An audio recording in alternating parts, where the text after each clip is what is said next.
agak. Shalom, selamat pagi semuanya. Bersyukur, berterima kasih pada Tuhan. Kalau pagi hari ini kita boleh bangun lagi dengan tubuh yang diberkati, dengan kekuatan kesehatan yang baru yang datang daripada Tuhan. Kita bersyukur buat anugerah kemurahan Tuhan yang Tuhan nyatakan dalam hidup kita. Bapa, kami bersyukur, kami berterima kasih kepadamu pagi hari ini. Terima kasih buat sepanjang malam itu nyenyak yang kau beri bagi kami. Engkau lindungi, engkau jagai, dan engkau berkati kami. Hingga pagi hari ini kami boleh bangun lagi dengan tubuh yang diberkati, dengan kekuatan kesehatan yang baru yang datang daripada-Mu. Kami bersyukur buat hari baru yang kau jadikan lagi bagi kami. Bersyukur buat kesempatan hidup satu hari lagi yang kau beri bagi kami. Dan biarlah kami tinggal terus di dalam kasih-Mu. Kasih yang sempurna yang sudah kau curahkan dalam hidup kami. Kasih yang sempurna yang sudah kau buktikan bagi kami. Engkau berikan Yesus bagi kami. Yesus, engkau mati bagi kami, menebus hidup kami, menghapus dosa-dosa kami. Engkau Allah yang setia, Bapa yang mulia. Engkau Allah yang setia, Bapa yang mulia. Kasih-Mu besar, Tuhan. Kau pulihkan hidup kami. Kau pulihkan hidupku. Kaulah harapanku, ya. Hidupku dalam-Mu. Terima kasih Tuhan, Kau selamatkan hidupku.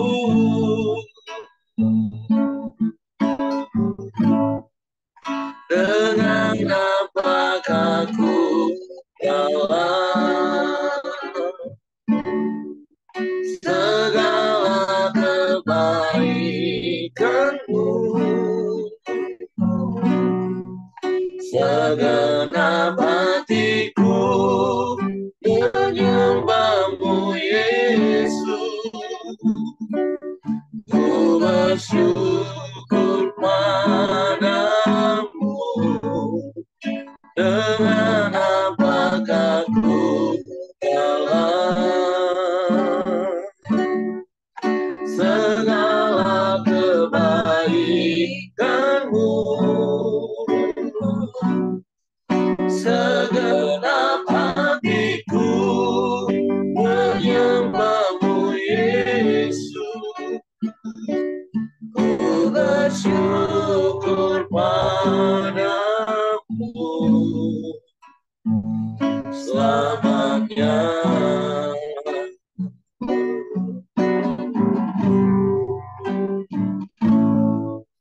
Oh Allah yang setia, Bapa yang mulia. Kasih-Mu besar, Tuhan. Kau pulihkan hidupku, ya. Kaulah Tuhanku, hidupku dalam-Mu. Terima kasih Tuhan, Kau selamatkan hidupku. Ya, dengan padaku dalam segala kebaikan-Mu. Segenap hatiku menyembah-Mu, Yesus. Bersyukur padamu dengan padaku segala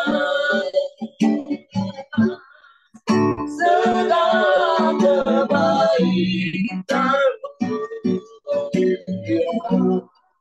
Segenap hatiku menyembah-Mu, Yesus. Bersyukur padamu dengan padaku segala kebaikan-Mu. Segenap hatiku menyembah-Mu, Yesus. Ku bersyukur padamu selamanya.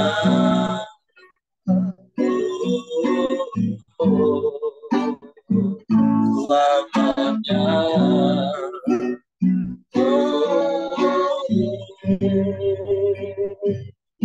Selamanya.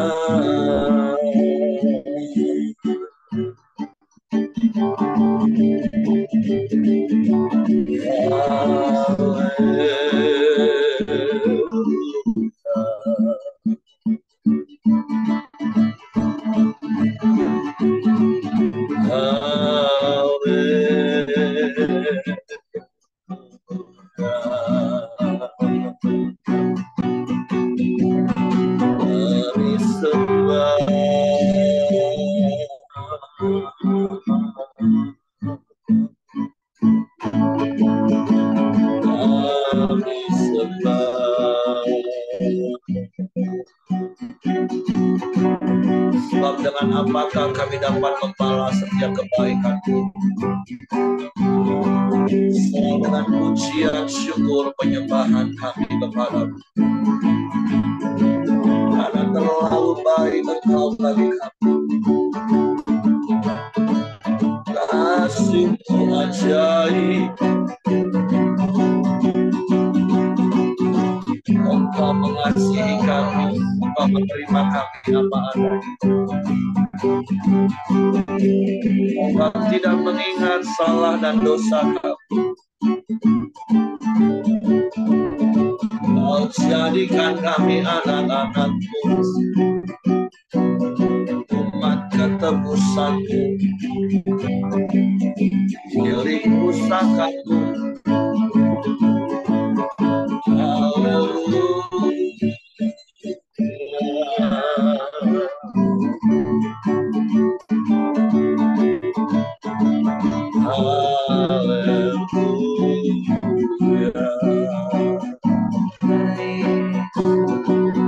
Terpujilah nama-Mu.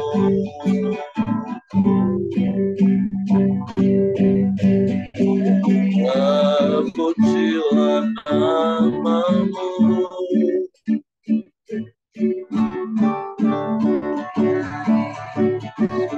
Engkau baik.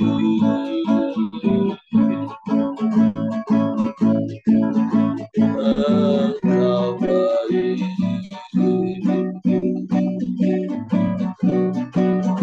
Tiada yang seperti-Mu.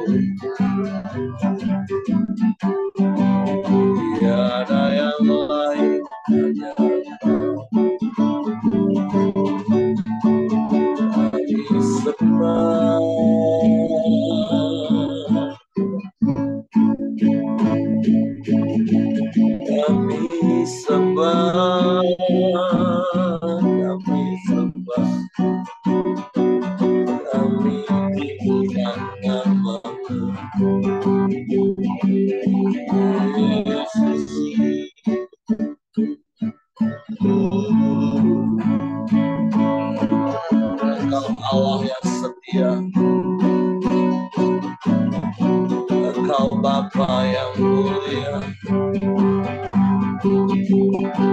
Tiada yang sepertimu, tiada yang lain, hanya Engkau satu-satunya. Tidak ada yang sama sepertimu, tidak ada yang lain selain Engkau. Haleluya.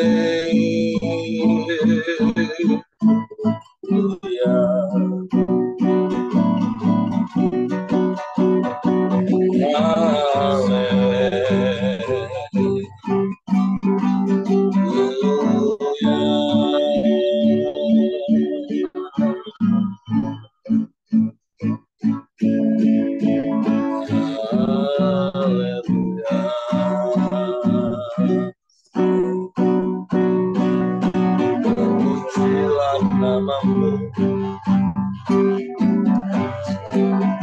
terpujilah namamu, terpujilah namamu. Syukur bagimu, syukur bagimu, ya Allah.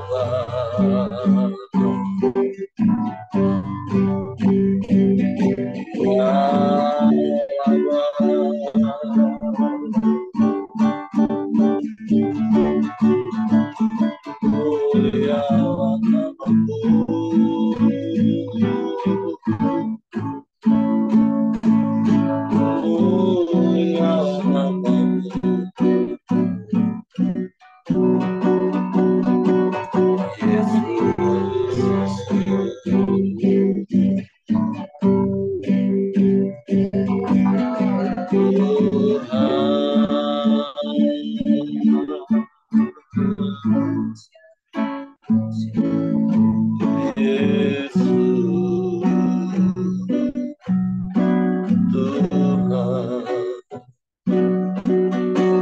Engkau yang menyelamatkan hidup kami,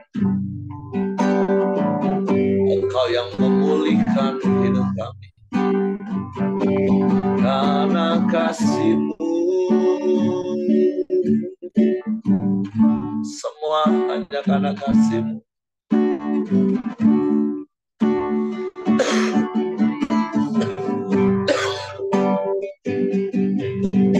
Semua karena kasih-Mu. Oh,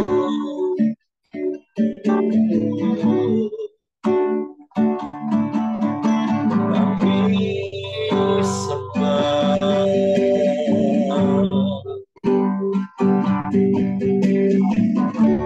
kami sembah.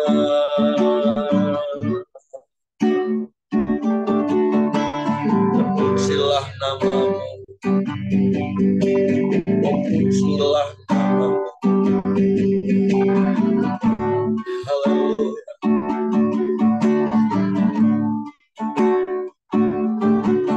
Tiada yang sepertimu,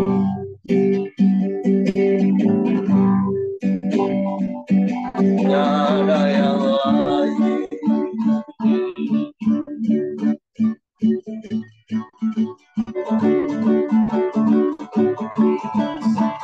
Hanya Engkaulah satu-satunya penolong.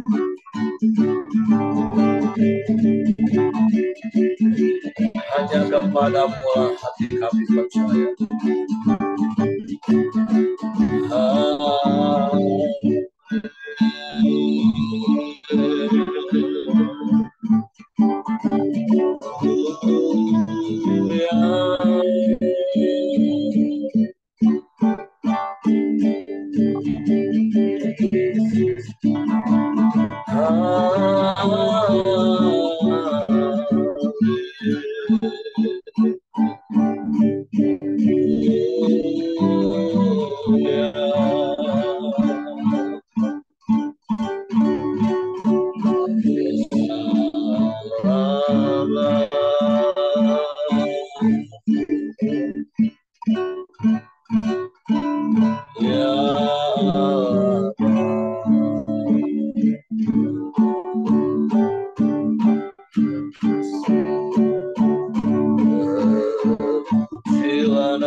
ada yang lain selain Engkau.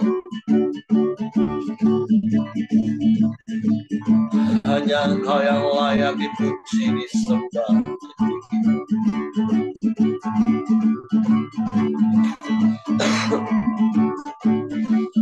Hanya Engkau.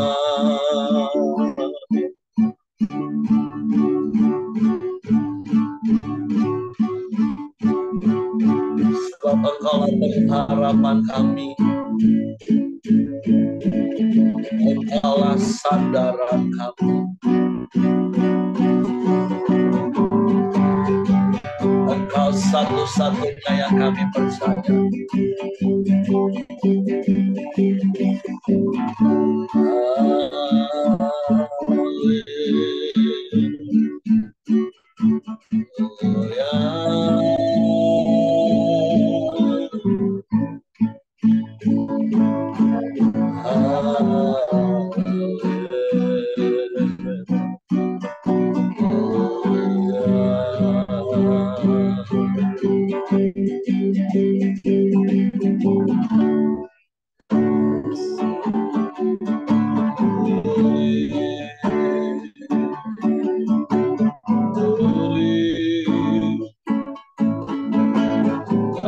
Segalanya bagi kami.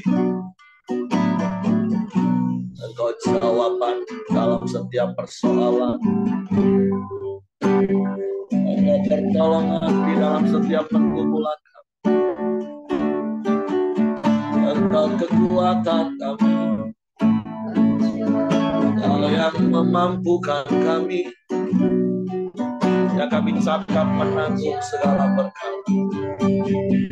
Kami bersyukur. Kami bersyukur. Kami menyembah.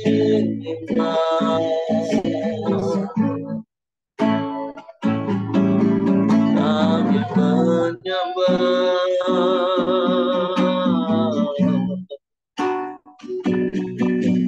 Kami puji.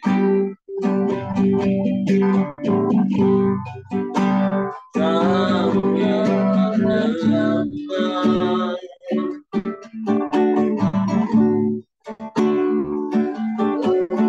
Kami tinggikan nama-Mu. Sebab Engkaulah satu-satunya dan tidak ada yang lain.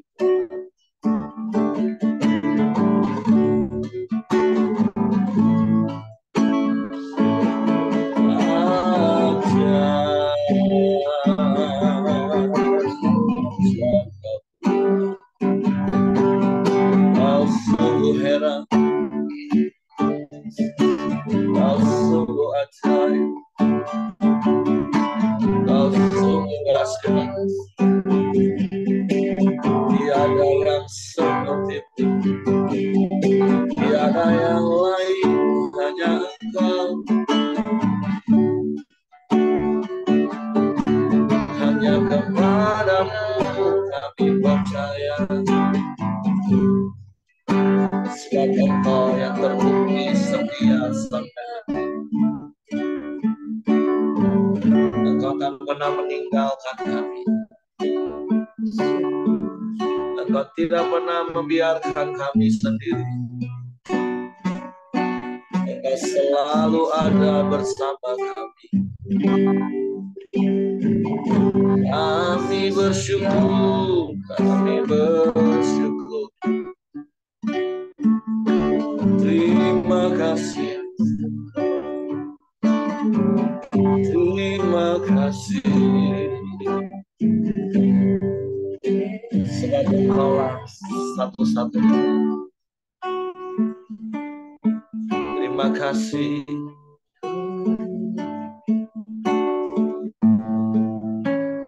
Terima kasih. Terima kasih. Terpujilah nama-Mu. Terpujilah nama-Mu. Yesus.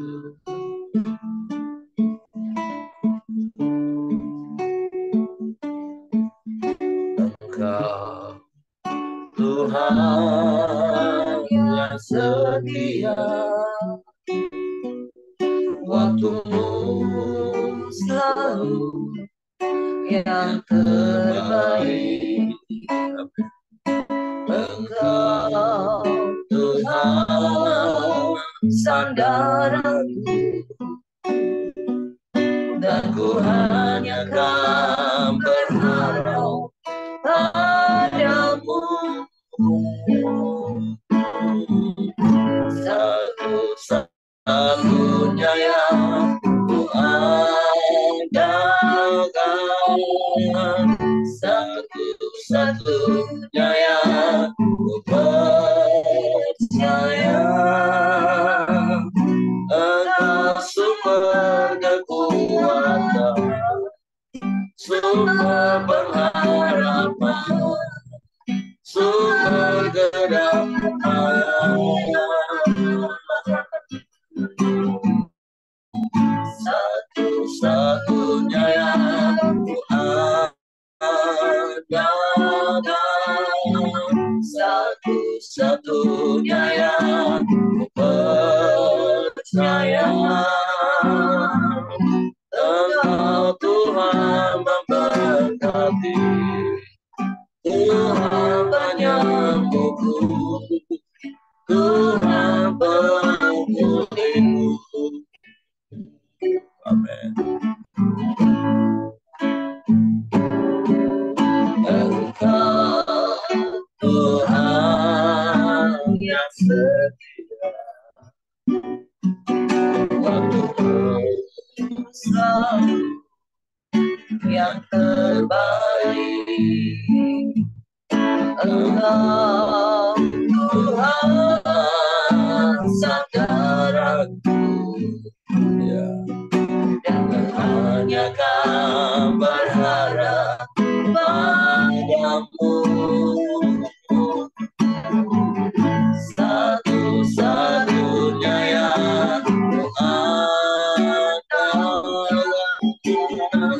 satu-satunya yang ku percaya.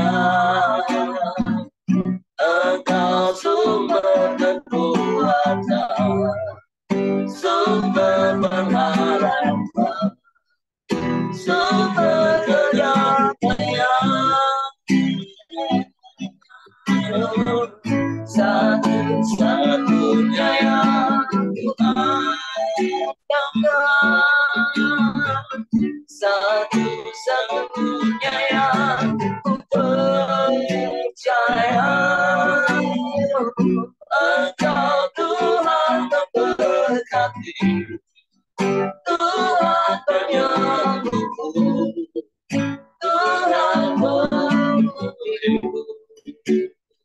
Satu-satunya yang ku andalkan, satu-satunya yang ku percaya.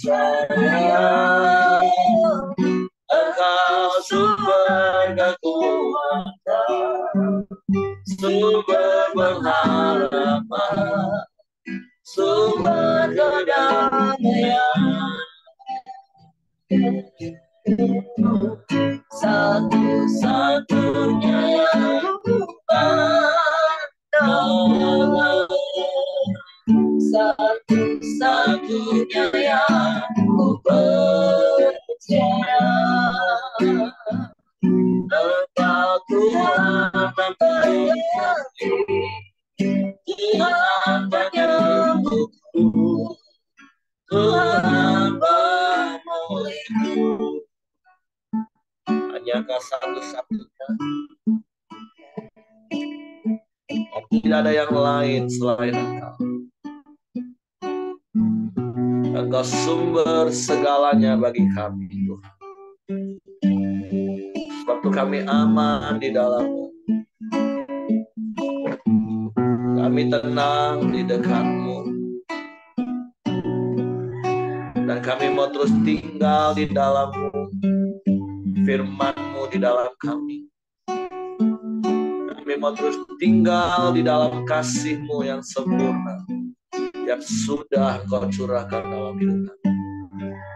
Sehingga kami juga dapat mengasihi seperti Engkau mengasihi kami. Terima kasih pagi hari ini kami mau siapkan hati kami untuk firman-Mu. Roh Kudus, tolong kami untuk mengerti dan memahami firman, sehingga kami percaya firman dan kami melakukannya. Kami sambut firman-Mu pagi ini dalam nama Yesus Tuhan. Haleluya, haleluya. Amin. Oke, silakan Pak Yosia. Ya, salam. Terima kasih Pak Heri. Salam, selamat pagi Bapak Ibu. Halo pagi.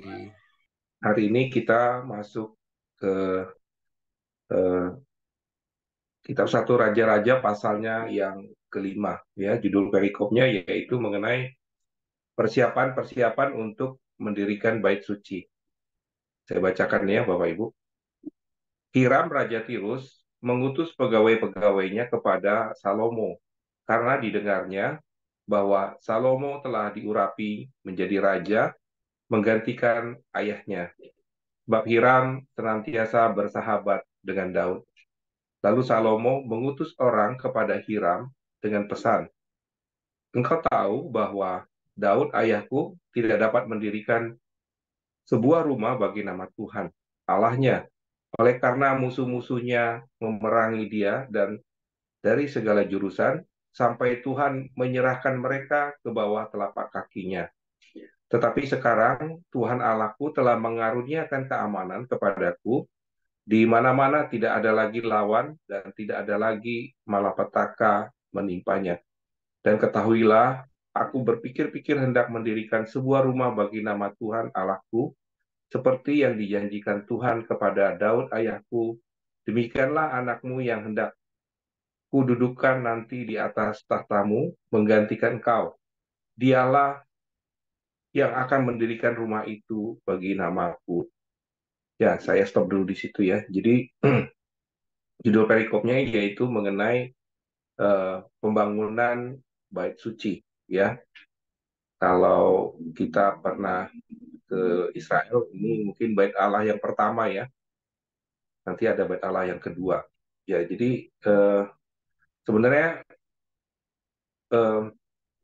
mendirikan bait suci ini memang kalau kita baca itu memang sudah di apa ya, sudah memang diinin oleh Daud ya. Jadi yang punya keinginan besar sebenarnya untuk mendirikan bait Allah itu adalah Daud ya. Nah, tapi sekalipun dia eh, sekalipun Daud itu berkeinginan kuat sekali untuk membangun bait Allah, tetapi Tuhan tidak berkenan. Tapi dia bukan, maksudnya bukan Tuhan juga menyalahkan Daud ya, tetapi Tuhan memilih orang yang tepat ya. Artinya kalau kita tahu juga bahwa ada beberapa alasan karena Daud ini dikatakan tangannya penuh dengan darah ya. Ya, jadi dan kalau kita baca ya dari surat satu Raja-Raja, dua Raja-Raja, nah ternyata itu kan sebenarnya paralel sekali dengan surat satu Tawarik, dua Tawarik ya. Jadi kalau kita ingin tahu kisah tentang apa Salomo ini, kita baca misalkan dari satu Raja-Raja, kita baca dari satu Tawarik, itu sangat jelas sekali ya. Dan kita tahu juga bahwa sebenarnya keinginan untuk membangun bait suci itu sudah dimulai dari Daud. Bahkan dikatakan bahwa tempat yang dibangun bait suci ini sebenarnya yang membeli tanahnya itu Daud sendiri, ya kan? Nah, tapi sebenarnya pelajaran apa sih sebenarnya yang paling penting di sini ya?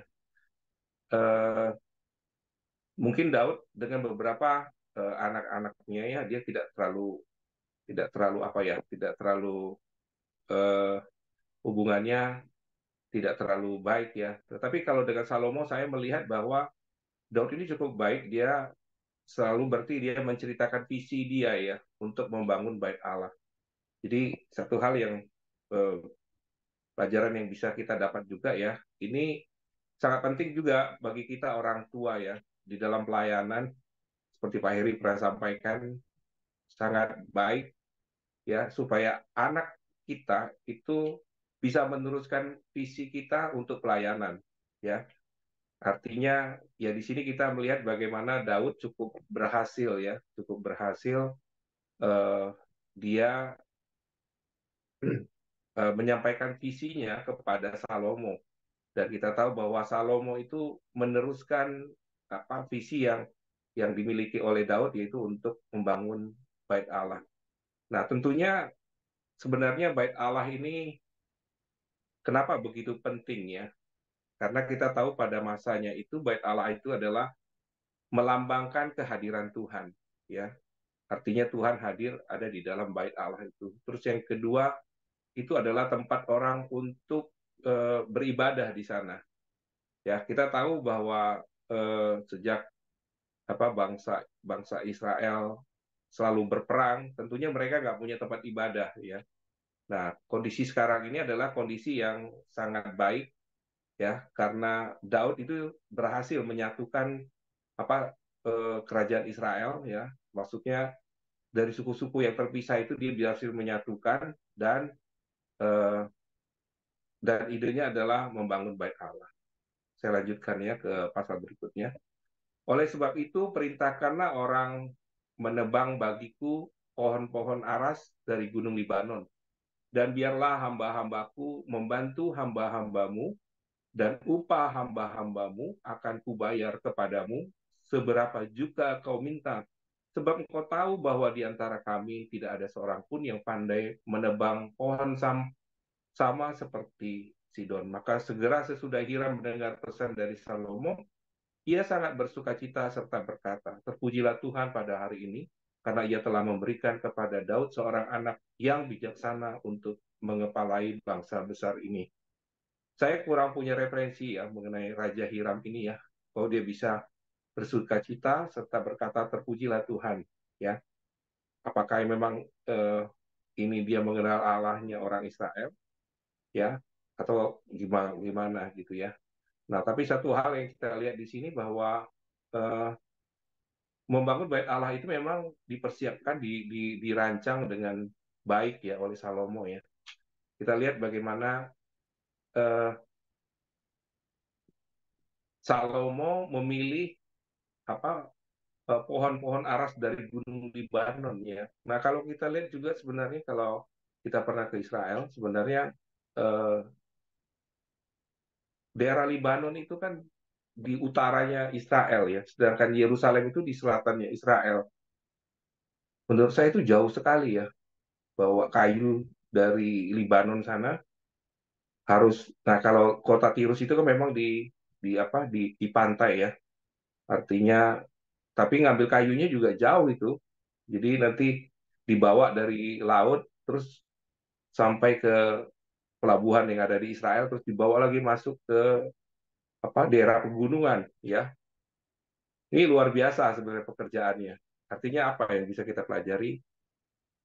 Eh, ini mungkin buat kita semua, ya, ketika kita mau membuat bait Allah, kita mau membangun rumah Tuhan, persiapkanlah dengan sebaik-baiknya, ya. Kalau di sini kita belajar Salomo menggunakan bahan yang terbaik, ya. Artinya eh, kita juga, ya, kalau mempersiapkan rumah Tuhan juga artinya berikanlah yang terbaik, ya. Belajar dari Salomo, dia memberikan yang terbaik, jadi tidak dikerjakan asal-asalan aja, ya. Artinya semuanya dipersiapkan dengan baik. Dan kita lihat juga pembangunan bait Allah di sini juga melibatkan banyak orang, ya. Tidak hanya orang-orang Yahudi saja, tetapi orang dari bangsa lain pun dilibatkan, ya. Nah, pelajaran buat kita juga, ya, artinya eh, dalam membangun persekutuan, dalam membangun, tidak tidak juga ya harus harus orang rohani semua yang terlibat di sana, ya. Orang-orang anggota-anggota jemaat yang dalam dunia sekuler juga sangat perlu untuk dilibatkan di dalam membangun rumah Tuhan. Artinya apa? Dalam membangun rumah Tuhan ini perlu adanya kerjasama, perlu adanya teamwork yang baik, ya. Tidak melulu juga hanya harus orang yang rohaninya tinggi-tinggi sekali, ya. Tetapi ini melibatkan begitu banyak orang, ya. Saya lanjutkan di ayat yang ke-8. Lalu Hiram mengutus orang kepada Salomo mengatakan, Aku telah mendengar pesan yang kau suruh sampaikan kepadaku tentang kayu aras dan kayu sanobar. Aku akan melakukan segala yang kau kehendaki. Hamba-hambaku akan membawanya turun dari gunung Libanon ke laut, dan aku akan mengikatnya menjadi rakit-rakit di laut untuk dibawa sampai ke tempat yang kau tunjukkan kepadaku. Kemudian akan kusuruh bongkar semuanya di sana, sehingga engkau dapat mengangkatnya. Sementara engkau hendaknya menyediakan makanan bagi seisi istanaku sebagai yang kau kehendaki. Demikianlah Hiram memberikan kayu aras dan kayu sanobar kepada Salomo seberapa yang dikehendakinya. Lalu Salomo memberikan kepada Hiram 20.000 kor gandum, bahan makanan bagi seisi istana, dan 20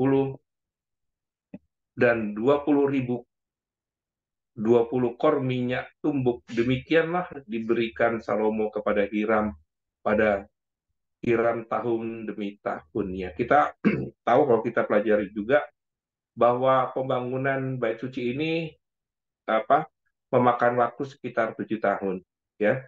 Jadi setiap tahun ini Raja Salomo harus memberi makan kepada orang-orang yang mengerjakan bait suci itu, ya. Kemarin saya coba hitung-hitung, ya. Ini jatuhnya sekitar berapa sih kalau dirupiahkan, ya?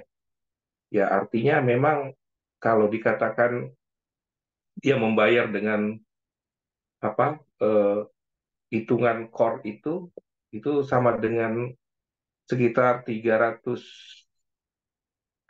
ribu kilogram gandum, ya, dan sekitar 4.400 liter minyak zaitun.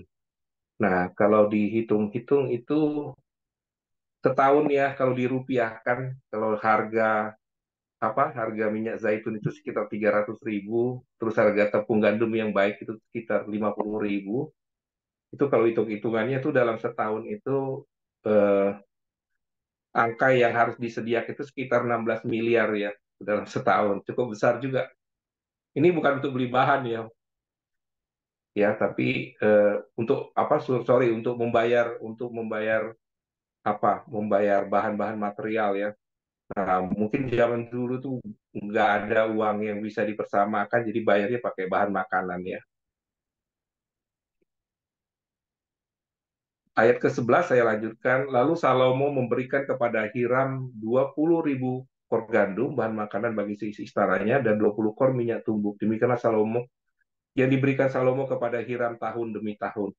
Dan Tuhan memberikan hikmat kepada Salomo seperti yang dijanjikan kepadanya, maka damai pun ada di antara Hiram dan Salomo. Lalu mereka mengadakan perjanjian. Ya, ini saya melihat ini Tuhan berikan hikmat, ya, kepada Salomo, ya. Sekalipun itu saya nggak tahu, ya, tapi kalau dibilang eh, bahwa Raja Hiram ini memang sudah bersahabat dari zaman eh, Daud, ya, dan terus kepada Salomo. Nah, dulu mungkin punya kepentingan karena sama-sama punya musuh, ya, mungkin mereka punya musuh yang sama. Akhirnya Raja Hiram ini sangat akrab dengan Daud. Nah, sekarang kondisinya kondisi yang damai, ya. Nah, kita lihat bagaimana Salomo itu memberikan harga yang wajar, ya, kepada Hiram, dan kita lihat bagaimana akhirnya Hiram juga merasa dia diuntungkan dengan kondisi seperti ini. Dan kita lihat juga Salomo, ya, dalam membangun bait Allah itu memberikan harga yang baik, ya. Dikatakan dia nggak ada di sini mentang-mentang dia jadi raja, itu sahabat terus dia nggak bayar, gitu, ya. Tak, dia bayar ini. Dan bahkan kalau kita lihat juga sepertinya kan nggak ada juga minta diskon, ya. Dia bayar dengan harga yang sangat wajar, ya. Dan di sini bahkan hasilnya mereka bisa mengikat perjanjian, ya, antara Raja Hiram dan Raja Salomo. Saya lanjutkan ayat 14. Ia menyuruh mereka ke gunung, sorry, 13. Raja Salomo mengerahkan orang Rodi di antara seluruh Israel, maka orang Rodi itu ada 30.000 orang.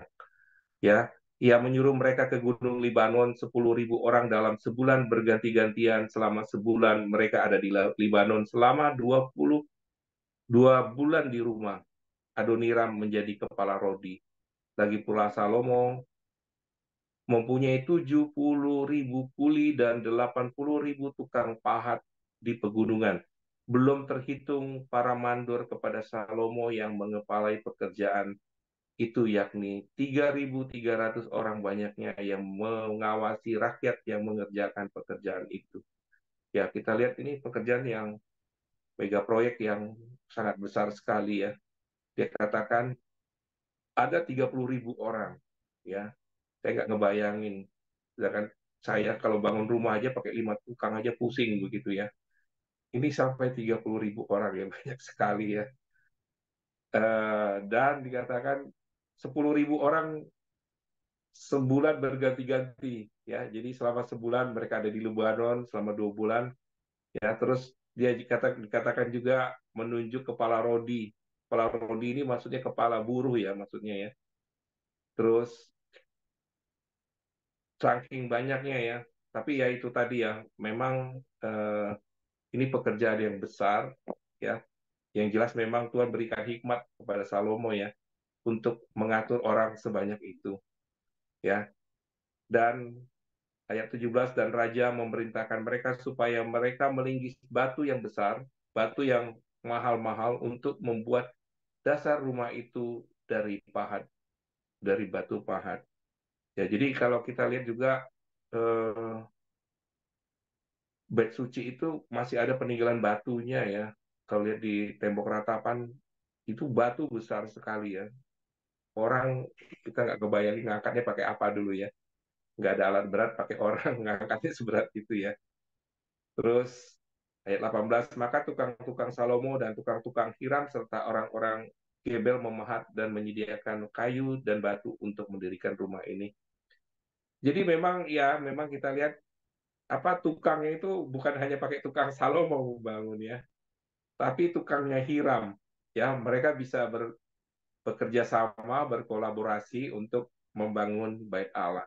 Ya, nah, jadi saya melihat ini apa teamwork yang bagus ya dalam membangun rumah Tuhan yang melibatkan banyak orang ya.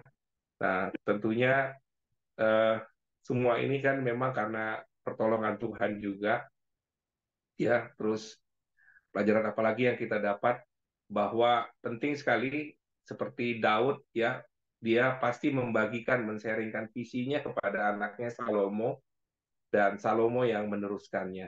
Jadi penting juga buat kita ya yang Bapak Ibu yang terlibat di dalam pelayanan, kita ajak anak kita, ya kita ceritakan apa yang kita lakukan, ya supaya dia bisa meneruskan pekerjaan pelayanan, ya supaya nggak putus sampai di kita saja, ya tapi bisa diteruskan kepada anak-anak kita, seperti yang kita pelajari hari ini, bagaimana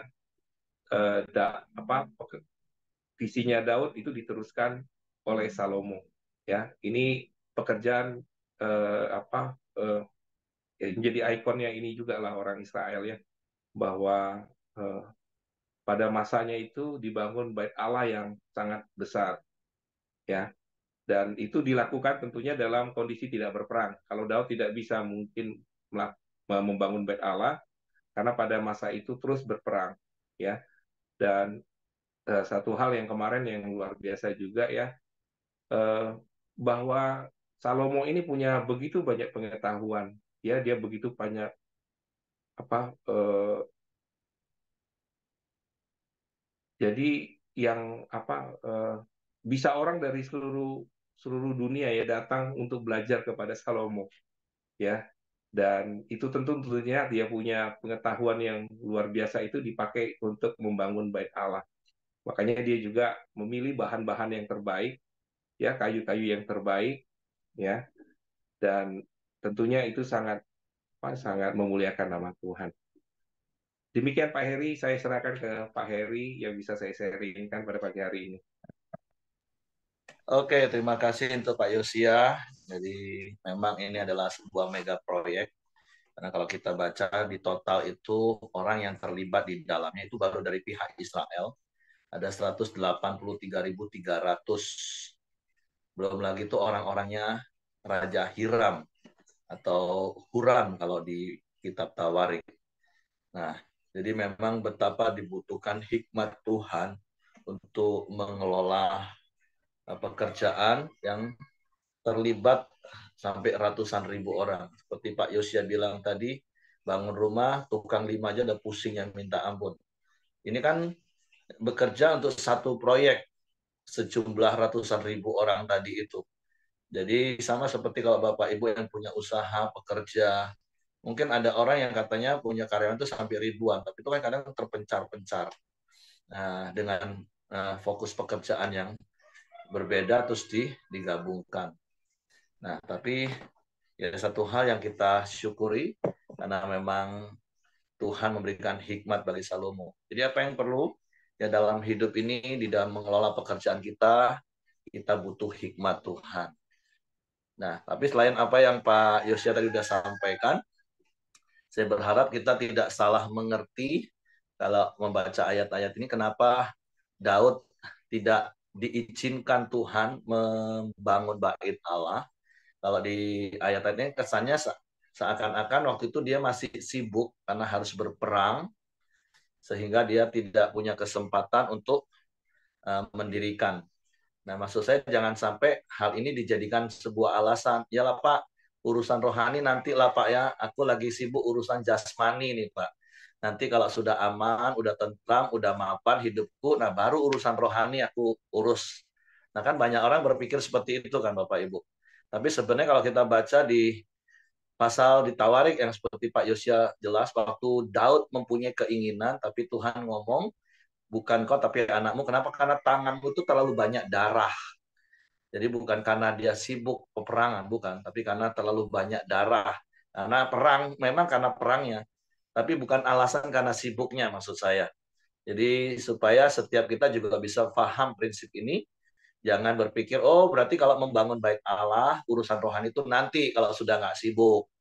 Nah, jangan Bapak Ibu.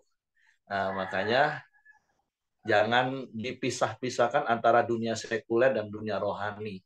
Karena kita ini ya makhluk roh, makhluk rohani, ya yang tinggal di dunia sekuler memang. Artinya dimanapun kita berada, dimanapun kita bekerja, itulah pelayanan kita. Karena ingat kalau 3 ayat 23 katakan apa?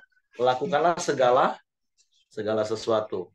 Itu bukan hanya bicara soal pelayanan di gereja berarti Bapak Ibu. Ketika Bapak Ibu bekerja di dunia sekuler sekali lagi, ya lakukanlah semua itu untuk Tuhan. Makanya saya sangat setuju dan suka dengan banyak statement-statementnya Ed Cole. Dan berkaitan dengan hal ini, Ed Cole pernah ngomong manajemen hidup itu dimulai dari manajemen waktu. Jadi mau sesibuk apapun kita hari ini, jangan sampai lupa bangunan rohani kita, bait Allah kita itu tetap dibangun. Jangan sampai nanti kalau Bapak Ibu baca di kitab Hagai, Bapak Ibu akan dapat bagaimana Tuhan menegur bangsa Israel. Karena mereka hanya sibuk ngurusin urusan pribadi mereka, tapi urusan rumah Tuhan mereka abaikan. Jadi sekali lagi terima kasih untuk Pak Yosia buat sharing firman Tuhan pagi hari ini. Biar ada pembelajaran-pembelajaran yang kita lakukan hari ini. Oke, Tuhan memberkati. Selanjutnya istri saya yang doa dan nanti akan ditutup oleh Pak Yosia. Oke, mari kita berdoa. Bapak, kami bersyukur, berterima kasih buat korang video pada pagi hari ini Tuhan. Betapa kami perlu hikmat Tuhan. Kami tahu Tuhan, hikmat-Mu bisa kami dapatkan Bapa ketika firman-Mu berkata untuk kami hidup takut akan Tuhan. Ketika kami hidup takut akan Tuhan, itulah permulaan hikmat. Kami percaya Tuhan, kami butuh hikmat-Mu Bapa. Hikmat untuk mengelola kehidupan kami secara pribadi Tuhan. Bahkan hidup hikmat itu kami butuhkan untuk mengelola orang-orang yang kami pimpin, yang Kau percayakan bagi kami Tuhan. Banyak aspek yang kami membutuhkan hikmat-Mu Tuhan. Dan kami juga mau tetap hidup takut akan Tuhan. Terima kasih Bapak yang baik, terima kasih. Kami bersepakat berdoa Tuhan, melepaskan berkat buat Pak Yosia yang sudah menyampaikan firman-Mu Bapa. Biarlah kebenaran firman-Mu yang sudah disampaikan melalui teladan hidup Raja Salomo Bapa. Kami boleh menangkap kebenaran firman-Mu ini Bapa, dan kami boleh praktekkan di dalam hidup kami. Kami melepaskan berkat buat Pak Yosia, berkat kesehatan, berkat kekuatan, berkat umur panjang. Dan Engkau terus pakai hamba-Mu Bapa di dalam bendang pelayanan-Mu Tuhan, untuk menghadapi setiap orang-orang Tuhan yang dipercayakan di dalam lingkungan hidup Pak Yosia Bapa. Biarlah kasih karunia-Mu melimpah itu Bapa, boleh dapat disalurkan Tuhan. Pak Yosia terus boleh menjadi berkat dimanapun dia boleh berada. Engkau juga memberkati pekerjaan tangannya, perkebunannya Tuhan, di dalam nama Yesus. Dan bahkan pelayanannya untuk menghadapi orang-orang Tuhan. Kami percaya hikmat-Mu pun turun atas hidup Pak Yosia. Terima kasih Bapak yang baik, terima kasih. Kami berdoa juga buat setiap kami pada pagi hari ini yang mengambil bagian secara khusus waktu kami untuk kami boleh bersekutu dengan Engkau. Kami boleh menikmati firman-Mu Tuhan. Kami boleh menikmati hadirat-Mu Tuhan. Kami bersyukur Bapa. Bersyukur atas kesehatan, kekuatan yang Kau limpahkan bagi kami Bapa. Bersyukur buat orang-orang yang ada di dalam hidup kami. Baik itu keluarga Tuhan. Bahkan bersyukur kami boleh terus Engkau pakai menjadi alat kemuliaan-Mu. Terima kasih Bapak yang baik, terima kasih. Pagi hari ini juga kami bersepakat Tuhan melepaskan berkat atas bangsa kami Indonesia Bapak. Damailah bangsa kami, jayalah bangsa kami. Bangsa yang besar, bangsa yang dikasihi Tuhan, bangsa yang diberkati Tuhan. Kami mau lewat lidah bibir kami orang-orang benar-Mu boleh melepaskan berkat. Ampuni Tuhan setiap perkataan kami. Mungkin itu perkataan-perkataan kutuk yang keluar dari lidah bibir kami. Biarlah Tuhan, kami mau Tuhan, bangsa kami, bangsa menjadi bangsa yang diberkati Tuhan. Kami melepaskan berkat atas pemimpin bangsa kami, Bapak Presiden Jokowi, beserta pemerintahan yang ada Tuhan. Dan semua aspek hidup bangsa ini Bapak, Engkau memberkati. Sumber daya alam ataupun sumber daya manusia. Bahkan rencana pemilu tahun depan Tuhan, bulan Februari Bapak. Kami meminta Tuhan, biarlah kondisi keadaan bangsa kami boleh tetap aman dan baik-baik saja Tuhan. Kami juga berdoa buat setiap orang benar-Mu yang mempunyai hak suara Tuhan. Boleh memakai hak suara mereka Bapak.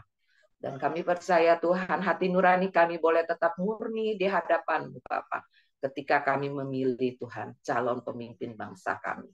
Dan kami juga sangat percaya Tuhan, bahwa pemimpin bangsa kami itu dipilih juga atas kehendak-Mu dan rencana-Mu bagi bangsa kami.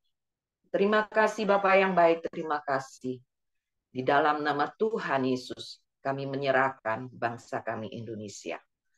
Mari kita masuk dalam doa Bapa kami. Bapa kami yang di surga, dikuduskanlah nama-Mu, datanglah kerajaan-Mu, jadilah kehendak-Mu di bumi seperti di surga. Berikanlah kami pada hari ini makanan kami yang secukupnya, dan ampunilah kami akan kesalahan kami, seperti kami juga mengampuni orang yang bersalah kepada kami. Dan janganlah membawa kami ke dalam pencobaan, tetapi lepaskanlah kami daripada yang jahat. Karena Engkau-lah yang mempunyai kerajaan dan kuasa dan kemuliaan sampai selama-lamanya. Amin. Bapa di dalam surga, kami mau bersyukur untuk hari ini, untuk kebaikan dan kemurahan Tuhan ya Bapa. Bapa, biarlah kami belajar bahwa hikmat Tuhan adalah dimulai dengan takut akan Tuhan ya Bapa. Bapa, ajari kami juga untuk setiap hari untuk mencari Engkau, mencari perkenan-Mu ya Bapa. Dan kami mau dituntun oleh-Mu melalui firman-Mu ya Bapa. Kami berdoa juga untuk kami yang boleh hadir di tempat ini ya Bapa, berkati setiap usaha kami, pekerjaan kami, keluarga kami, pelayanan kami ya Bapa. Biar kami lakukannya itu dengan sungguh-sungguh ya Bapa, dengan segenap hati dan segenap jiwa dan kekuatan kami. Terima kasih Bapa. Kiranya berkat sukacita, damai sejahtera dari Allah Bapa di dalam nama Tuhan Yesus Kristus dan persekutuan yang manis dengan Roh Kudus. Amin. Oke, semangat pagi, selamat beraktivitas. Tuhan memberkati. Yung jalan Yung.